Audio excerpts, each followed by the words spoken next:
Hey, what's going on guys? I'm Primal Liquid and welcome to my 2-star guide for Final Fantasy XIV Shadowbringers. Now, unfortunately, these 35 durability materials are a bit of a hassle. What I mean by that is, if you want to go from 0 starting quality all the way up to 100%, unfortunately, you are going to need some very high malds. These ones are definitely a lot harder than the 70 durability, but they are still possible.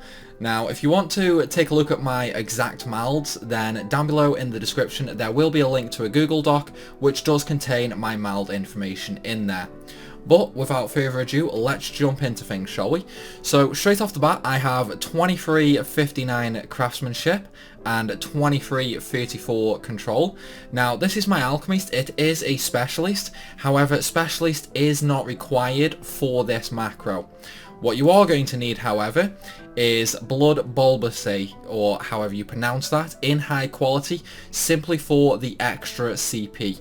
Now, if you are a specialist, you will not need any tea for this macro. However, if you are not a specialist, you will need the regular Cunning Craftsman's tea in high quality.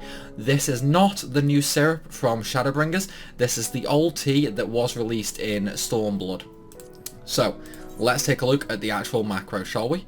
So we'll just start the craft off for the grade 2 Mind Alkahest, and we're going to be doing this macro.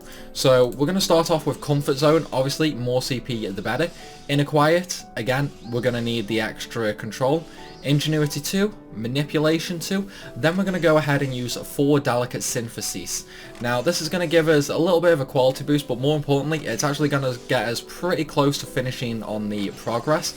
Then we're going to go ahead and pop Steady Hand 2, Ingenuity, Waste Not 2, and this is where we're going to get the bulk of the quality. You're going to use a Preparatory Touch, a Great Strides, followed by another Preparatory Touch, and then we are going to move on to the second stage of the macro.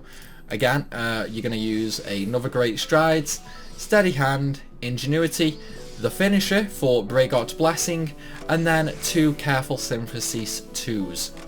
Now, as you can see here, I only got to 88%. This was a bit of an unlucky roll. I did get a couple of poor procs in there, but it's not the end of the world. You know, it is still certainly possible to get that 100%. And unfortunately, there's not really much better than this that I've managed to come across, even with my extremely high malds, simply due to the fact that the quality required is incredibly high for a 35 durability item. But as long as you don't get any poor procs on your quality hits, this will give you 100% quality. But I'm going to end the commentary here. I'm going to do a couple more crafts for the video just so you guys can get a better understanding. But as always, thanks for watching. I hope you enjoyed, and I'll see you soon.